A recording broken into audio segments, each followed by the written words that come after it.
Welcome back. This is Don't Watch at Night, your podcast dedicated to scary movies and scary books of the Latin American and Spanish language horror variety. I'm Valerie. This month, Ron and I are out on a little vacation. We're taking in some of summertime and basically just trying to keep cool in Texas. But we are coming back in July with some fun film discussions and to celebrate Don't Watch at Night turning 1. We have been podcasting for a full year now, so we're really excited. So for this month, in preparation for that birthday, our birthday as podcast toddlers, we decided to revisit a few of the awesome, memorable horror that we've taken in via books and movies this past year. So this episode is primarily stuff that I picked out, and your next episode here in June will feature more of Veronica's picks. So without further ado, some of my favorite horror stories that we've looked at, and just in general, are ones that sort of root themselves in something that is very real. And by that I mean maybe it's rooted in folklore, or maybe it's a bit of history, or a bit of like real world events, things like that. So those are episodes that usually allow us to go a little bit, do some deep dives and bring a little bit more research to the table. And I really like it when we get those opportunities to do that. So, of course, I had to bring some of those episodes back into focus today. One of our most popular episodes this past year has been our episode discussing Jairo Bustamante's La Llorona. We got to talk about the lore of La Llorona, give a little history on it, on the legend, and then we also got to spend the rest of the episode really diving into this film, which if you haven't seen Jairo Bustamante's La Llorona yet, put that on your immediate watch list right now because it's so beautifully done. It's powerful, it's provocative, it's some other P word that I'm probably not thinking of. It's just an absolutely gorgeous reimagining of this tale that at least in Latin American worlds is as old as time. So here's a little clip from that episode. It was episode 3 titled La Llorona. Everything that Ronnie and I know about the legend of La Llorona, you hear from your parents. So if you, like us, heard stories from your parents, then you probably have a similar account of the legend. This is a legend that people just don't quit. All the way from deep into Mexico, across much of what we consider Latin America, and like I said, up into the Southwest United States, certainly here in Texas, people know La Llorona. They may not know the legend, like we said, but they know the name. The earliest documentation or accounts of La Llorona can kind of be traced back to as early as the mid-1500s, and we came across multiple resources that sort of had this factoid, so I feel pretty comfortable saying that it's probably true, definitely true enough. Early 1500s, early to mid 1500s. We looked at there's a Library of Congress blog site, and they put out a series of articles on the legend of La Llorona. And so I'm quoting from one of those articles. It says, in Latin America, in Spanish-speaking communities in the U.S., and especially in Mexico, no ghost story is told as often, discussed as enthusiastically, or interpreted as widely as the legend of La Llorona. La Llorona literally means the wailing woman or the weeping woman, so it's not surprising that the main characteristic shared by all stories of La Llorona is that she weeps. And there is a lot of scholarly debate. This was also stuff that we looked at when we looked at these different articles from the Library of Congress blog site. There's a lot of scholarly debate as to the origins of La Llorona. I think the debate is it a Mexican origin story from like indigenous traditions? Are there traces of this story that come by way of Spanish and European influence? One of the really great articles in this series kind of made the case that there's reason to think it might be a combination of both. There are certainly a lot of similarities between La Llorona and aspects of Aztec mythology, for instance. The Aztec goddess associated with children and motherhood had a lot of similarities with La Llorona as we know her. And it was believed that goddess, it's believed that she wandered at night weeping, something along the lines of, my children, woe is me that I must soon leave you. I think it's probably safe to say that this is extremely old lore that does have origins in Mexico, likely with some European influence as well, because conquistadores be doing conquistadores shit. So Yeah. yeah. Another fun thing we came across, there are many songs about La Llorona, and the most well-known of these is one that comes out of the Oaxacan region. So for those of you who have heard a song about La Llorona, odds are the one in your head is the one that we're talking about here, because it's just that is the song from that region, and it's a very well-known song. It's sort of like the universal La Llorona song. If you think of like, I hate to draw on this reference, but it's relevant. Coco, the movie Coco.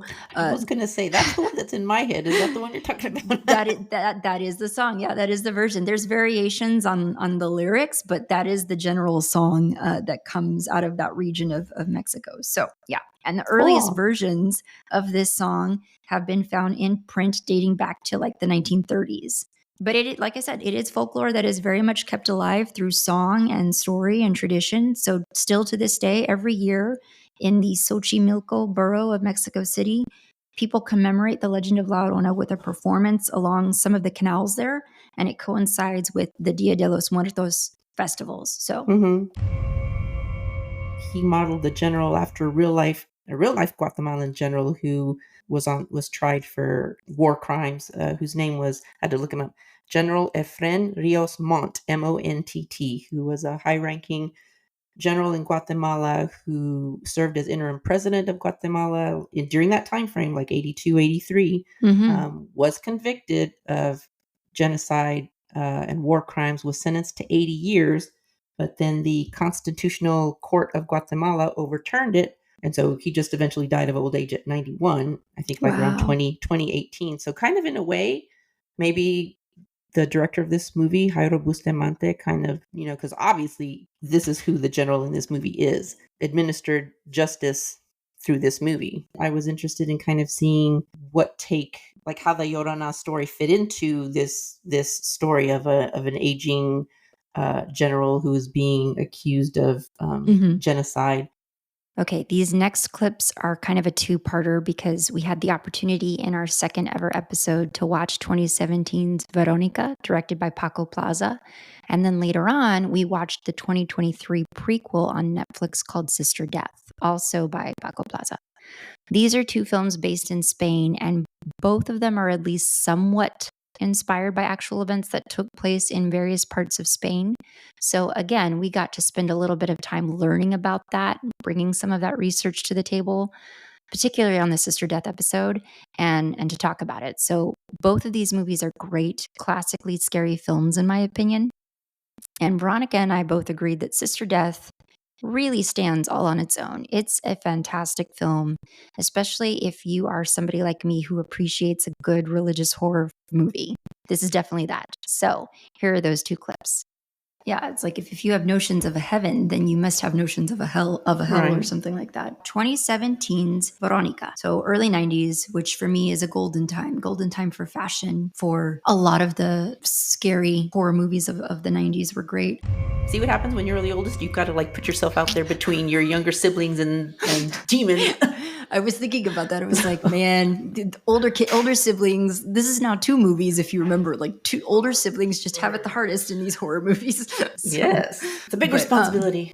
And yeah, I mean, I kind of like the element of a Ouija board in the movie. And I was even going to maybe do a little bit of research on Ouija boards to talk about, but then I thought, what I know about Ouija boards is that our mom always made it quite clear that we were to never have one, and we were to never dabble with those. Don't open those doors, like the movie said. Don't open those doors. And then, of course, she makes her and her friends, which, by the way, she's got the crappiest friends after all of this goes south for them, and she's the one feeling the effects of it more so than any of them. They kind of just abandon her. But they commit the quintessential mistake that they fail to close the door before their session ends, and so that's what kind of unleashes all of this junk. The movie was kind of speaking towards the theme of grief and loss, because even though she was being kind of vague, and the blind nun, the one they call Sister Death, she was telling Veronica, whatever you don't say goodbye to stays with you. And that just kind of, because obviously she's doing this whole Ouija board thing because she wants to communicate with her deceased father. And so that line just, whatever you don't say goodbye to stays with you, just kind of really jumped out at me as like, that's that's a great point just to say about grief. If we can't say goodbye, if we don't have that closure, then it just kind of stays with us. And that's it. I didn't even think about that, but that is a really beautiful sentiment towards like grief and how people process it and how they move forward. Now, obviously, they took a lot of, changed some things, but there were a lot of like little details that were the same. Of course, I think the name of the real girl was Estefania Gutierrez, who was 18. And there were some similar, in actual real life, she died in a hospital. They could never really pinpoint what she died from. She'd been having after the seance, and the seance, or not the seance, but the Ouija board, I guess, is that a seance? The Ouija board between her and her friends was, they were trying to contact the deceased boyfriend of one of her friends, so not her father like in the movie. So so there was like that Diana character, Diana. So that was actually her friend's name. And then after the nun came in, found them doing the Ouija board, broke it in half. By witness accounts, there was some sort of puff of smoke or something that Estefania breathed in, and then from that point on, she apparently started having things like seizures, and she was seeing shadows, which they did incorporate into the movie. You saw the shadow of the man thing, creature, kind of moving across the walls. But she actually died in a hospital. They could never really figure out what was causing all of her symptoms and why she died. And police didn't actually get involved until about a year or two after her death, because the family started experiencing all sorts of paranormal phenomenon in the house, like doors opening that were shut, sounds, things like that. So, and it was 3 police officers that went up to the apartment, just like in the movie. So that was the same. And one of the things I saw was that the face burned on the picture that did actually happen. One of the things that I read was that what makes it such a memorable case, that at least a lot of is very well known in Spain, at least, is that this is sort of that rare case where the paranormal experiences are documented by law enforcement themselves, because they witnessed it. So it's just sort of a bizarre, interesting story. There are certain themes of this movie that we're going to be talking about. And so we thought maybe we might open up starting a little bit of conversation around some of those themes. And so one of the main themes of this film is that it is what they call a religious horror movie. So there's a religious component to it. And I wanted to kind of share with you guys, there's a good quote from a movie web review that we'll link in show notes for you. It says, Sister Death continues the great tradition of religious horror codified by movies like Rosemary's Baby and The Exorcist. Obviously, those themes existed much earlier than those 2 films, but it's continued today in more current movies like Saint Maud, which I never saw Saint Maud. I didn't even know what that was. Yeah, it's an A24 production, came out in 2019, but I have not seen it. So the quote goes on to say, whether it's the idea of God abiding individuals succumbing to the hands of the devil, the feeling of spiritual abandonment and isolation, or just the fact that ancient rituals, myths, and traditions can in themselves be spooky, religious horror has a very specific feeling of unease. The director of the movie kind of mentioned in interviews that and again, I think this probably just provided the kernel of an idea for him to that he built this movie Sister Death around. But back in the early 1960s, in a little small village in northern Spain called, and hopefully I will say this correctly, Garabandal. Very small village, at that time anyway, in the early 60s, had a population of only about 300 people. But in 1961, there were 4 girls ages 11 to 12 who said that they had a vision, that they had seen, well, over the course of 1961 to 1965, they had several visions of the Archangel Michael, Mary, the Holy Mother, Mary with baby Jesus, and they'd communicate with her. And she would give them messages. And the final message that she gave to only one of the girls, whose name was Conchita, who gave her a message where God would give the world a warning, which would basically be that every conscious mind in the world would all receive enlightenment at the same time. So we'd all become instantly aware of the depth of our sins and our need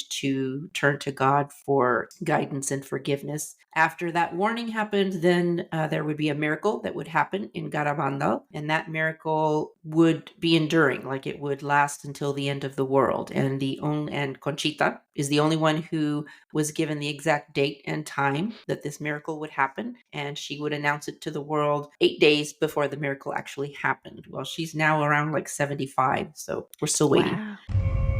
It doesn't seem like she's entirely sure of the path that she's on. Mhm. I even made the note. I was like, does she even want to be a nun? Like, I didn't get that vibe from her that this was something she really wanted for herself.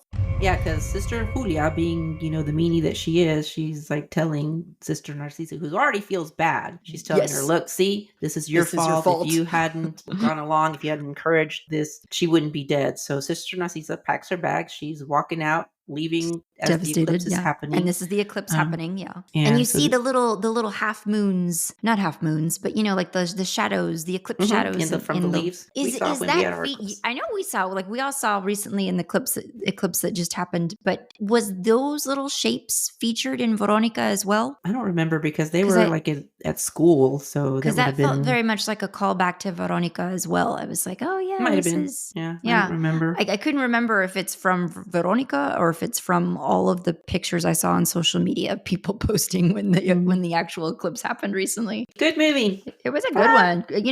Give me a creepy ass nun any day. I love that world. El Conde is a 2023 Chilean film directed by Pablo Larraín.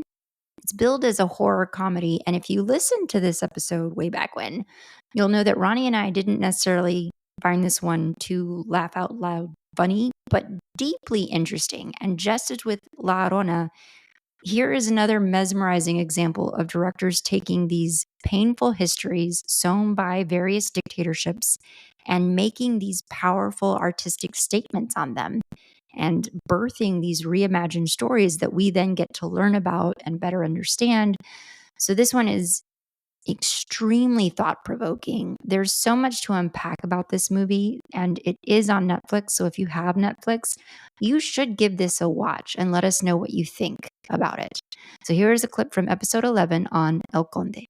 Initially, when I wrapped up this movie, I was like, well, I have questions. I was like, well, that was interesting. That was visually very beautiful, and we'll get to more of that. But I didn't know how I felt about it. And then in sitting with it more and more today, I thought, well, and also reading, like I messaged Ronnie, reading all of this stuff helps kind of put it in better context for me, kind of gives us a little bit of like framework for what it is we're watching. So I was able to appreciate a little bit more.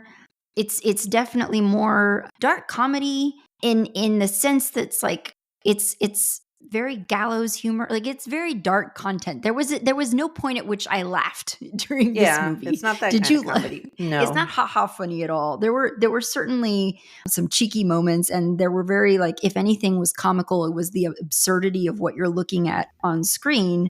I wrote down anytime any of these fools took flight with their capes flapping in the wind. I always thought of like, do you watch What We Do in the Shadows, Ron? No. You don't watch it? No. It's so funny. It's so hilarious. But anytime they would take flight, I would, for people who do watch What We Do in the Shadows, I would think to myself, bat, which is what Laszlo says in that show. Anytime he morphs into bat form to take flight, bat.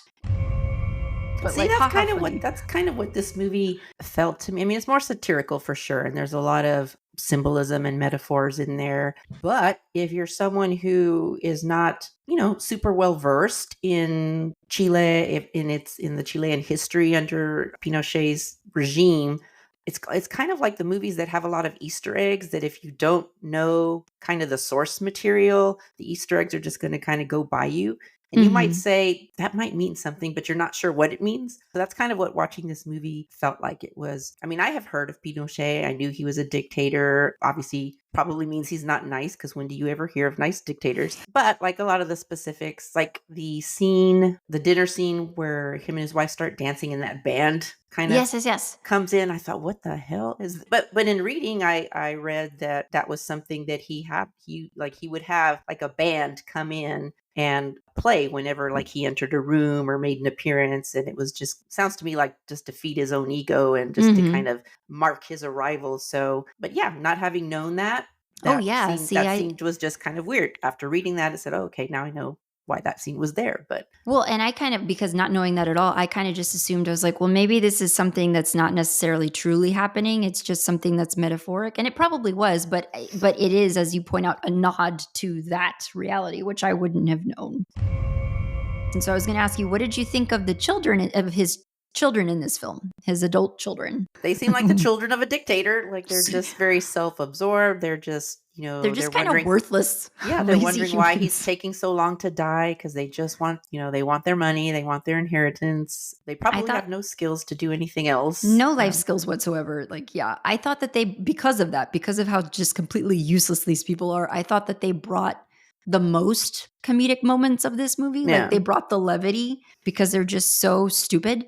And so, like, highest praise that I wanted to get, because I went and dug, and the cinematographer on this film is Ed Lockman, who is the cinematographer on, I didn't know this, so he was the cinematographer on I'm Not There, which is that Bob Dylan biopic, Far From Heaven, which I've seen, although I cannot for the life of me remember what that movie's about, but I have seen it. Carol, which I didn't see, and then The Virgin Suicides, which I'm a big, I think that's a beautiful movie. So yeah, visually I thought this movie was stunning. The frames of this film, there are just some gorgeous images that I was still thinking about even today on a night's sleep. So I thought that those were really beautifully done, and it makes it feel very immersive. All right, this last clip, I had to bring in one of my favorite reads so far of the Don't Watch book club. It's also one of my favorite reads from like all of 2023, and that is Our Share of Night by Mariana Enriquez. This book lives inside me forever now. I fell into Mariana's beautiful world that she wrote, and I never wanted to leave, and I ate, breathed, and dreamt of it. Veronica and I came away from that book with very different takes, but that's great because it meant that it wasn't just a straight hour of two like-minded people gushing about a book. There was an exchange of ideas, there was discourse, there was wine, at least for me. So if you haven't read this one yet, read it, fall in love with it, and then tell me so that you and I can be in a Mariana Enriquez club together, okay? Here is our final clip from our first book club episode where we discussed Our Share of Night by Mariana Enriquez. Some real life horror taking place kind of in the background of this story the entire time, because, and this I'm pulling from a review on this book from The Atlantic from I forget when, but again, we'll post this on the show notes. But, so 1976, the Argentine armed forces staged a coup against the president of Argentina. In short order, the military installed a junta that suspended political part. I'm saying that right, correct? I think so. Okay. Junta? Yes. Feel free to call me out if I'm saying it wrong. But that suspended political parties in various government functions and aggressively pursued free market policies, disappeared thousands of people over the next 7 years. So all of this, this regime, this violence, abduction of people, the torturing and murdering of people, this was all taking place kind of in the background of this entire story. And it's what was known as the Dirty War. I guess, like, if we're talking about transcending the typical horror genre, that might be one way it does that, is because there's all this real life horror going on in the background.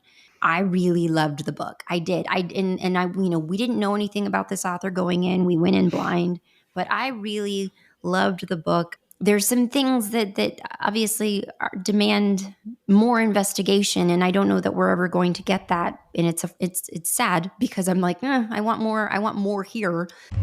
But it is, again, it's just like interesting how different people read things differently, because I thought that the pacing of it was very captivating for me. And, to your point, there were sections of the book that felt really long or that felt like, how is this going to tie in? And you kind of just had to sort of like be patient and trust the author. And so like then when you get to the end, she does manage to sort of make it all fit together. She's a former journalist, so she did cover the aftermath of this dictatorship. So that's kind of where her background is.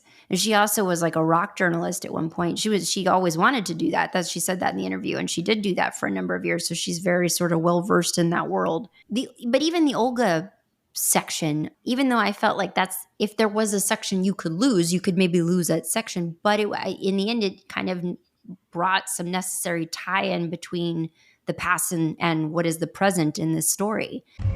I think I stumbled on a Reddit where this was a Reddit where they were kind of talking about all the loose ends that in their mind, and I agree, almost warrant a second book. I don't think there's not likely to be one, unfortunately. No, I think she Or pretty much was- fortunately, in the case of Veronica.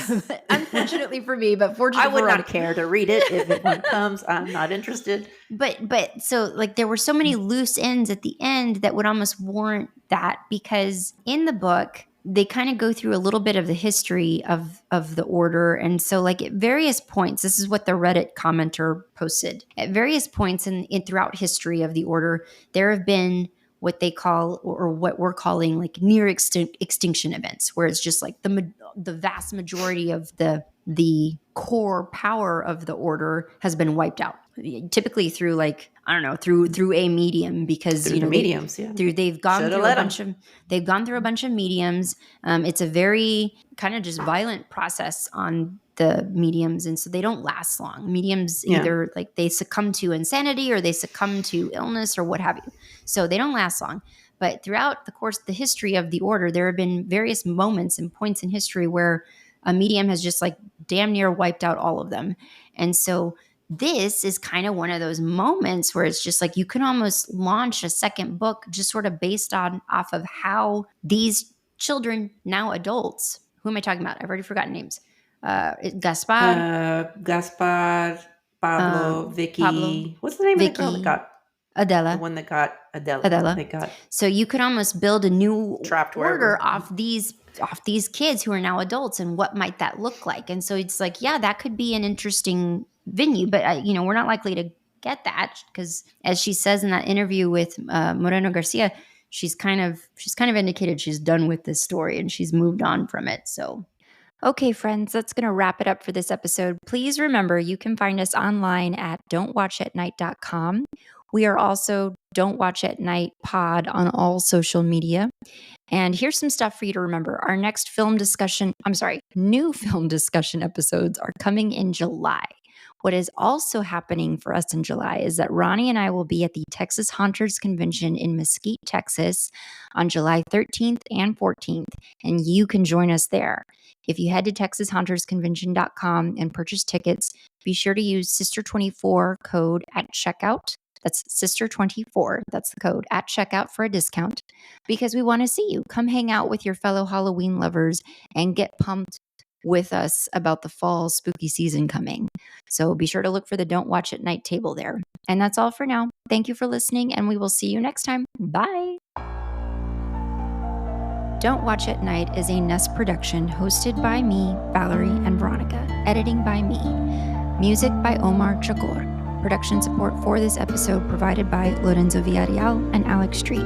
Listen to new episodes of Don't Watch at Night every other Monday, and don't forget to give us a rate and review. It's the best way to help us grow.